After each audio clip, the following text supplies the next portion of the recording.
SpaceX launches 52 Starlink satellites, lands rocket at sea. The early morning liftoff was the first of two planned SpaceX missions on June 12. SpaceX launched another big batch of its Starlink Internet satellites to orbit early Monday morning, June 12, and landed the returning rocket at sea.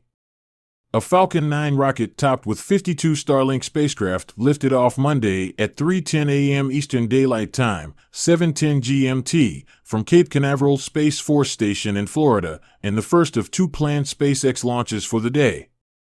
The Falcon 9's first stage returned to Earth about 8.5 minutes after liftoff for a pinpoint touchdown on the SpaceX drone ship A Shortfall of Gravitas, which was stationed in the Atlantic Ocean. T was the ninth launch and landing for this particular booster, SpaceX wrote in a mission description. The rocket's upper stage, meanwhile, will continue carrying the 52 Starlink satellites to low Earth orbit, ultimately deploying them there about 65 minutes after liftoff. SpaceX has launched more than 4,500 Starlink satellites to date, and nearly 4,200 of them are currently operational, according to astrophysicist and satellite tracker Jonathan McDowell. But the Starlink megaconstellation is nowhere near complete. SpaceX has permission to deploy 12,000 of the broadband satellites and has applied for approval for another 30,000 on top of that. The early morning Starlink liftoff was the first leg of a planned Falcon 9 doubleheader on Monday.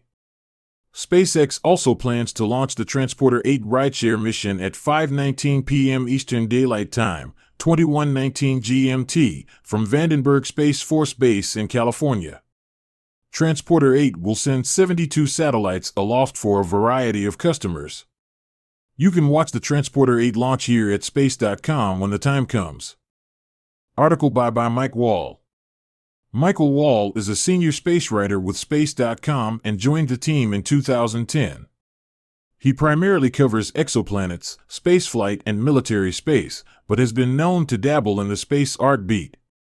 His book about the search for alien life out there was published on November 13, 2018. Before becoming a science writer, Michael worked as a herpetologist and wildlife biologist. He has a PhD in evolutionary biology from the University of Sydney, Australia, a bachelor's degree from the University of Arizona, and a graduate certificate in science writing from the University of California, Santa Cruz. To find out what his latest project is, you can follow Michael on Twitter.